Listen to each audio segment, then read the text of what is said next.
Bismillahirrahmanirrahim. Assalamualaikum warahmatullahi wabarakatuh.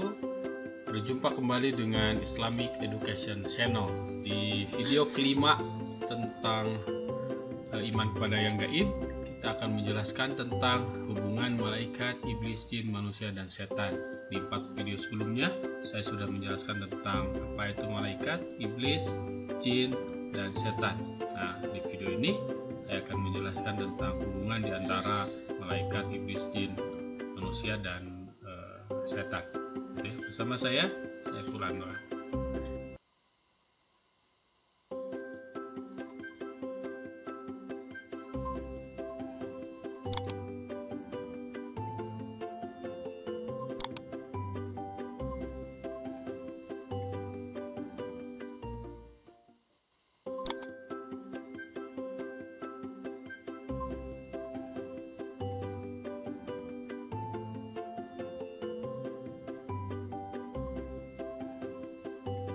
Bismillah, Assalamualaikum warahmatullahi wabarakatuh. Berjumpa kembali dengan saya. Sebagaimana yang tadi sudah disampaikan di pengantar, ini merupakan video kelima tentang iman pada perkara yang gaib. Di 4 video sebelumnya kita sudah membahas tentang malaikat, iblis, jin, dan setan. Nah, di video kali ini kita akan mengaitkan, karena sekarang persepsi sudah sama tentang malaikat, iblis, jin, dan setan, dengan informasi yang pengetahuan kita yang terbatas tentang itu. Sekarang kita koneksikan di antara 4 itu dan dengan manusia, gitu ya, antara malaikat, iblis, jin, manusia, dan setan.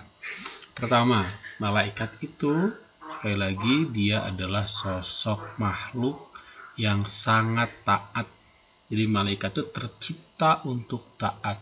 La ya'sunallaha ma amarahum wa yaf'aluna ma yu'marun. Malaikat tidak pernah berbuat maksiat dan selalu taat. Jadi sifat dasar malaikat taat. Ya, tidak mungkin ada malaikat yang tidak taat, dan malaikat itu dia tercipta dari cahaya, makhluk metafisik yang tercipta dari cahaya. Sementara iblis itu awalnya dia adalah kaki tangannya malaikat. Awalnya iblis itu kaki tangannya malaikat. Sebagaimana yang sudah saya sampaikan di video tentang iblis, bahwa iblis itu bukan sekelompok makhluk, tapi iblis itu adalah satu makhluk, dan dia merupakan kelompok jin, gitu ya. Dia merupakan kelompok jin. Jadi iblis itu dulu merupakan kaki tangannya malaikat sebagai makhluk yang sangat taat, terutama kaki tangannya malaikat Jibril.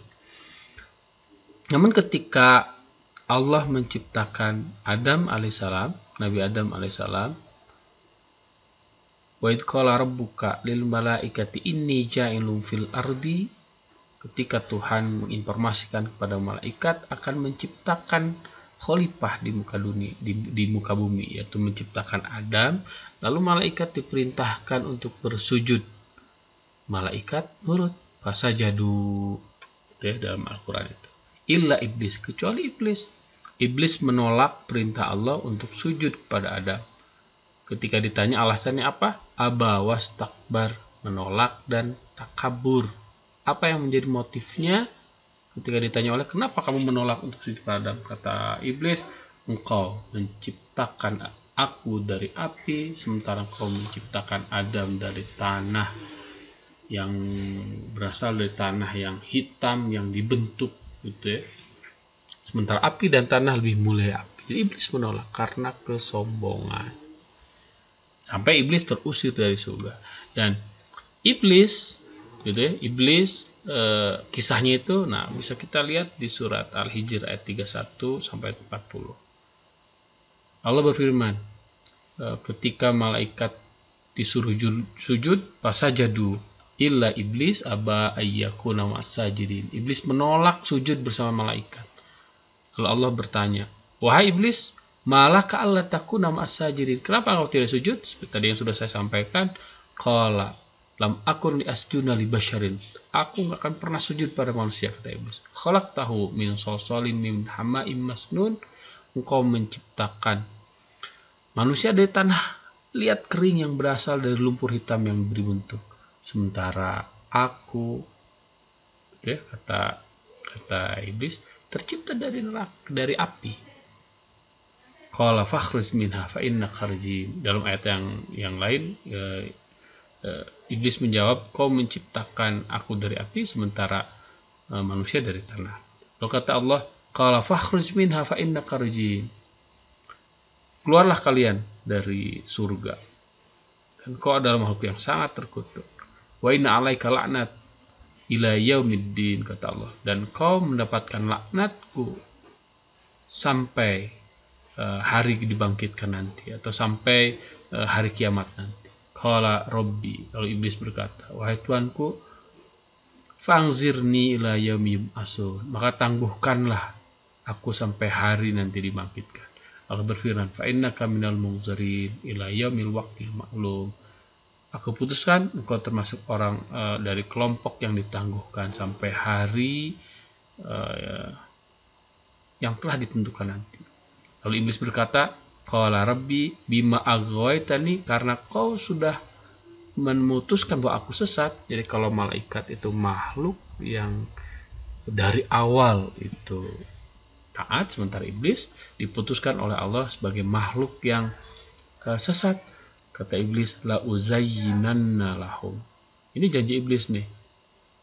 Pasti aku akan menjadikan mereka, maksudnya Adam dan keturunannya, memandang baik perbuatan maksiat di muka bumi.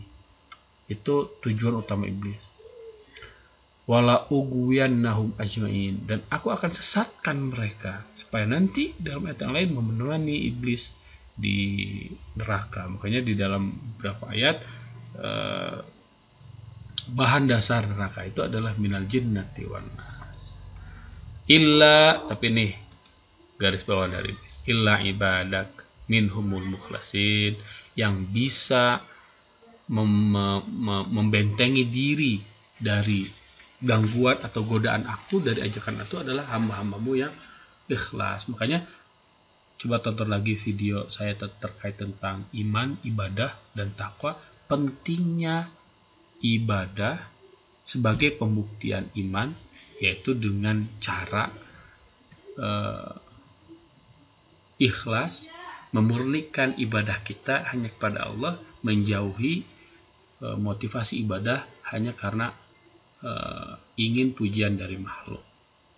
Karena ibadah yang ikhlas itu benteng terkuat yang tidak bisa ditembus oleh iblis dan kawan-kawannya.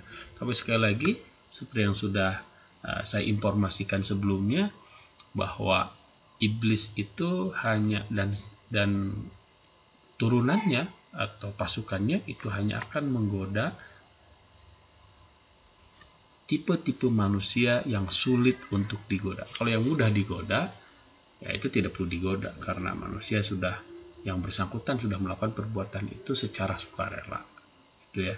Dan iblis itu merupakan nenek moyang jin, sementara Adam itu nenek moyang manusia. Karena jin itu bagian dari, jadi jin itu iblis itu bangsa jin, sementara Nabi Adam itu nenek moyang manusia. Kalau malaikat tadi makhluk yang diciptakan taat, iblis makhluk yang diciptakan untuk durhaka, manusia dan jin dia punya potensi untuk taat seperti malaikat, punya potensi untuk durhaka seperti iblis. Dan manusia dan jin yang membangkang, itulah yang disebut dengan setan. Jadi setan itu bisa dari kelompok jin, bisa dari kelompok manusia. Sebagaimana yang sudah kita diskusikan di video keempat tentang setan, gitu ya. Dan kita lihat di surat Al-Anfal, wa idz zayyana lahumus syaitan, ketika setan sudah menyesatkan mereka dengan mereka memandang baik perbuatan mereka. Kalau kita sudah mengikuti ajakan setan, setan bilang gini, inni bari'um minkum, inni ara ma la tarawna, inni akhafullaha wallahu syadidul iqab. Kata setan, ketika manusia sudah terbujuk oleh godaan setan, setan angkat tangan, aku berlepas diri darimu. Karena sesungguhnya setan pun sendiri takut pada Allah. Dan kata setan, siksa Allah itu amat pedih. Bahkan lebih jelas lagi di surat Al-Hasr ayat 16, A'udzubillahi minasyaitonirrajim, kamathalis syaitan id qala lil insani kfur. Bujukan orang-orang munafik itu adalah seperti bujukan setan ketika ia berkata kepada manusia, kafirlah kamu, ingkari semua nikmat Tuhan. Yang di surat Ar-Rahman berkali-kali Tuhan mengingatkan pada jin dan manusia, fabi ayyi ala'i rabbikuma tukazziban. Nikmat Tuhan mana lagi yang kalian berdua akan ingkari? Setan bilang, ukfur, kafirlah, ingkari.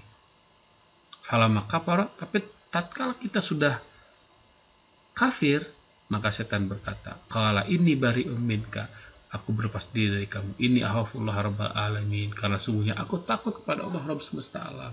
Jadi setan sendiri takut pada Allah, baik dari kelompok manusia ataupun jin.